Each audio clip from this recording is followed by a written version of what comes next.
अस्सलाम वालेकुम वरहमतुल्लाह। कुछ दोस्तों का ये इसरार था कि आप इस पे वीडियो बनाएं कि खुदा मौजूद है या नहीं है।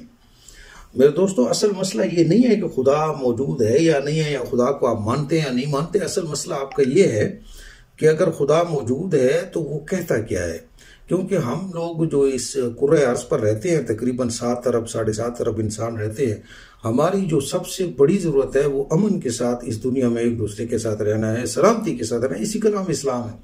आखिरत में और उसके बाद क्या होगा, ये की ज़्यादा इशू है। दुनिया में हमने एक दूसरे के साथ रहना है। तो अब दुनिया के अंदर जो स्टेटिस्टिक्स हैं वो तो ये कहते हैं ना कि 16% या 15% वो लोग हैं जो नॉन बिलीवर्स हैं, जो खुदा को नहीं मानते। बाकी 85% जो है वो खुदा को मानने वाले हैं।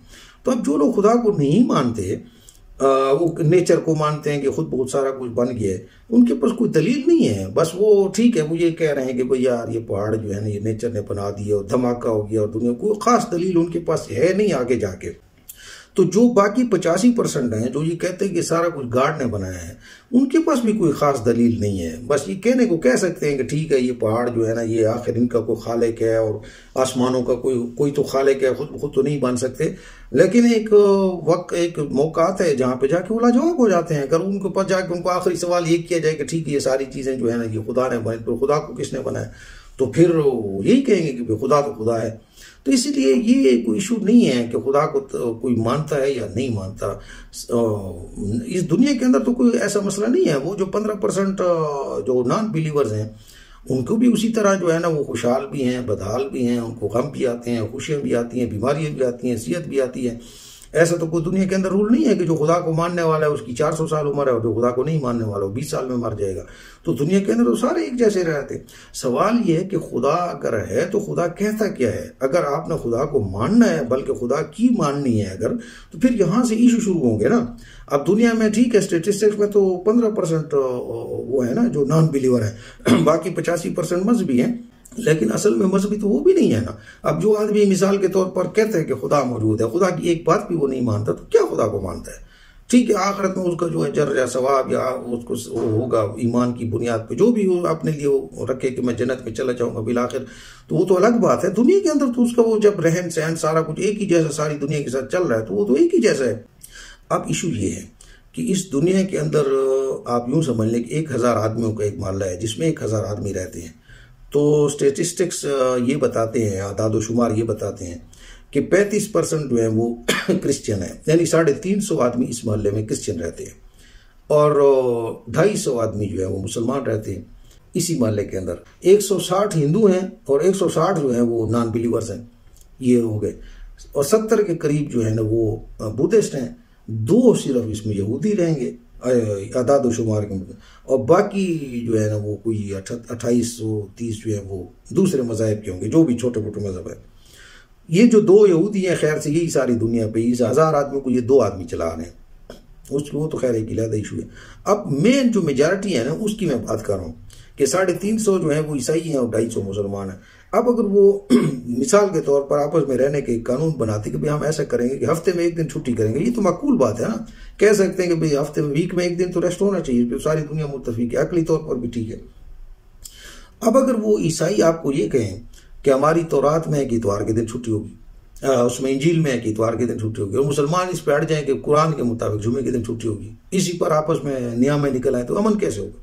हालांकि न तो इंजील में ये लिखा है कि इतवार के दिन खामखा छुट्टी होनी, न कुरान में लिखा है कि जुमे के दिन खामखा छुट्टी होनी चाहिए। जुमे की नमाज का जिक्र है, जुमे के दिन छुट्टी की तो कोई बात नहीं है। तो आपने वीकली में करे, तो अगर ये इस चीज को साइड पे रखे हैं, और सिर्फ मिसाल हमारे कुरान में तो ऐसी कोई बात नहीं है, उनकी इंजील में भी नहीं है, तो अगर इन दोनों चीजों को सामने निकाल के, तो अब हम इसमें फारिग हो गए। जुमे की नमाज हमने पढ़नी होगी, वो मतलब है उसमें तो कोई इशू नहीं है। अगर आपने मिसाल के जुमे के दिन दफ्तर लगा भी है, अभी भी पाकिस्तान में जब जुमे के दिन छुट्टी चुका है, जुमे की नमाज लोग नहीं पढ़ते, यहाँ भी पढ़ते हैं, यूरोप में भी बजा जाके मुसलमान जुमे की नमाज पढ़ते हैं। तो कहने का मकसद ये है कि असल मसला वहां पर शुरू होता है कि अगर कोई 160 हिंदू कहें कि हमारा भगवान जो है उसने हमारे लिए ये किताब नाज़िल की है, उसमें हमें ये कहा है कि जो भी मुसलमान उसका गला काट दो, और मुसलमान उसकी ये तशरीह करें कि हमारे खुदा ने कहा कि जो हिंदू मिले उसका गला काट दो, इस बुनियाद को हिंदू क्यों है, और ईसाइयों को ये कर दो, वो सुअर क्यों खाते हैं, जो आदमी सुअर की दुकान खोले। मिसाल के तौर पर अभी कानून साजी अगर वो करें, ये 1000 आदमी और उसमें 250 मुसलमान हैं, हम ये कहेंगे कि भाई हमारे लिए खिंजीर हराम है, वो कहते हैं कि भाई हम तो खंजीर खाते हैं। अब ठीक है ना, बाकी 750 लोग तो खंजीर खाते हैं, तो हम तो ये नहीं कहते कुरान ने कि इनको भी बंद कर दो कि ये खंजीर न खाए ना। हमने ये कहा कुरान ने कि आप खंजीर की दुकानें न खोलें या तिजारत न करें। सिर्फ हमें मुसलमानों को कहा है ना कि आपने नहीं खाना, तो हमारे मुंह में तो कुछ जबरदस्ती नहीं डालना। रह के ये कि खंजीर मुजिर है कि नहीं है, तो उस पर जब उनके आले इल्म और थिंक टैंक बैठेंगे तो अपनी दलील पेश करेंगे।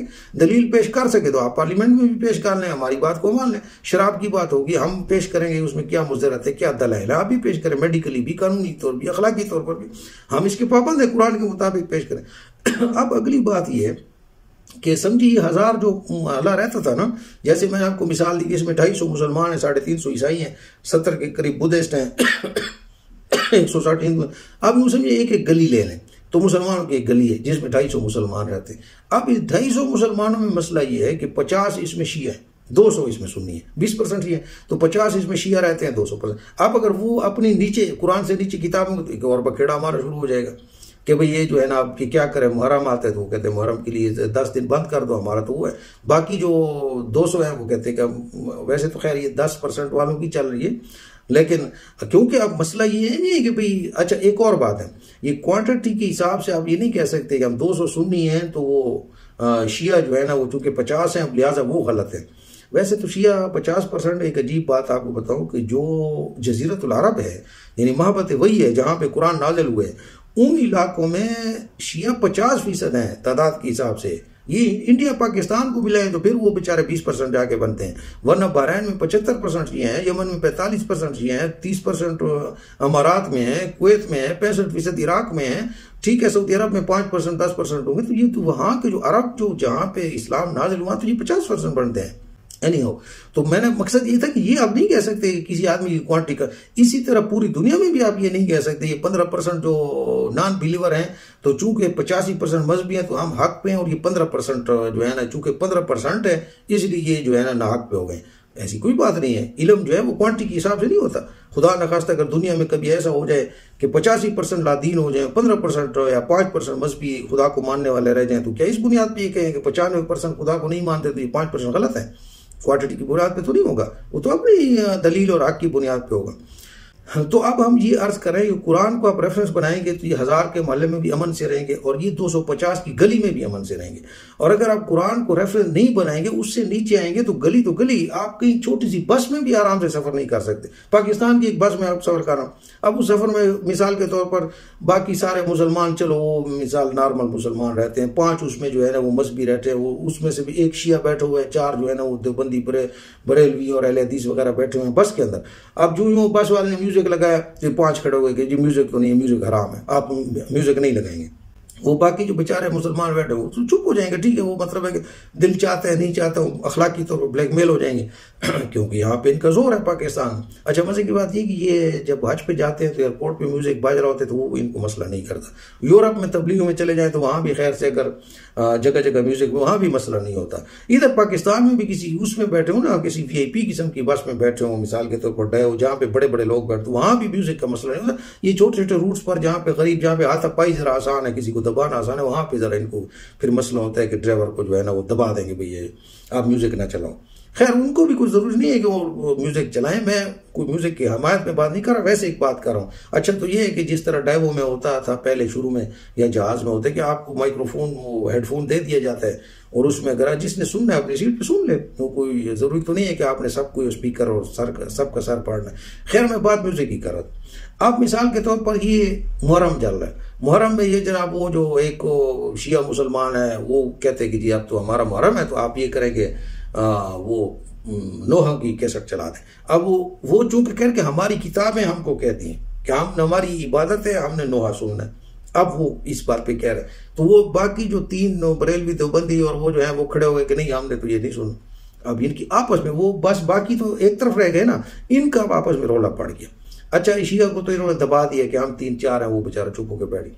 अब मिसाल के तौर पर वो है ईद मिलादुन्नबी, अब वो बरेलवी से खड़े हो गए कवाली लगाओ, और जो हजूर की जश्न नहीं मनाते और खुश नहीं होते वो शैतान है, इब्लीस है। अब उस पहले हदीस और वो खड़े हो गए कवाली भी नहीं सुनी। तो अब की इस तरह अगर आप नीचे किताबों में अपने आते चले जाएंगे तो आप एक इज्तिमाई मुआशरे में रह नहीं सकेंगे। तो असल इशू ये नहीं है कि खुदा को कोई मानता है कि नहीं, हम तो खुदा को बगैर दलील के मानते हैं। अगर कोई मुझसे ये एक्सपेक्ट करता है कि मैं इस पर ये वीडियो बनाऊँ कि खुदा मौजूद है, उसके दलाइल दूँ, तो उसके न मैं दलाइल दे सकता हूँ, और जो लोग दलाइल देते हैं मेरे पास उनका रद्द मौजूद है, आपके पास भी मौजूद है। ये गैब का मसला है। हम खुदा को बिला दलील मानते हैं। आप मानते हैं तो आपकी मर्जी है, आप नहीं मानते तो भी आपकी मर्जी है। खुदा को बुलाने के तरीका अकली तौर पे कम है, दिली तौर पर ज्यादा है। यानी आप दिल से अगर बुलाए तो वो और चीज होती है। सूफिया इकराम दिल से बुलाते थे, हम अपनी दलील पेश करते रहेंगे, कोशिश करेंगे कि खुदा को आप मान लें तो आपकी जिंदगी आसान हो जाएगी। चूंकि हम अपने लिए आसान समझते हैं, आपको भी ये कहेंगे, नॉन बिलीवर्स को ये कहेंगे, दलाइल भी देंगे, मजबूर हम उनको नहीं करते, वो भी अपने दलाइल दें, हम उनके दलाइल से मुतासिर होने वाले नहीं है। ये कोई ऐसी बात नहीं कि उनकी जुबाबंदी कर दी जाए, न ये जुबाबंदी होती थी। इमाम अबू हनीफा साहब के जमाने में दुनिया यानी उस जमाने के सबसे बड़े आलिम के दौर में उनके साथ नॉन बिलीवर आकर बगदाद में मुनाजरे किया करते, किसी ने उनका सर कलम नहीं किया। तो मसला ये नहीं है कि खुदा मौजूद है कि नहीं है, मसला ये है कि जो लोग खुदा को मानते हैं, जिस खुदा को मानते हैं, उनको खुदा उनको कहता क्या है, उस पर जोर होना चाहिए। हम पूरी दुनिया को अलबत्ता यही कह रहे हैं कि आप अमन सलामती से रहना चाहते हैं, और जो भी सेकुलर या रीजनिंग के मुताबिक कवानीन बनाना चाहते हैं, हमारे साथ, हम आपके साथ मुतफिक हैं, लेकिन हमारे साथ कुरान पे भी कंसल्ट कर लें तो कुरान से हम आपको वो असूल मुहैया कर सकते हैं जो आपकी सोच से भी ज्यादा सलामती वाले होंगे। इसके हम जिम्मेदार है कि हम आपको ये असूल मुहैया करके दिखाएंगे। फिर बाकी अक्सरियत की बुनियाद पर आप ना भी माने तो कोई ऐसा मसला नहीं, हमारे इस्लाम में से कोई फर्क नहीं पड़ता अगर सलामती के कवानीन आप बनाएं तो।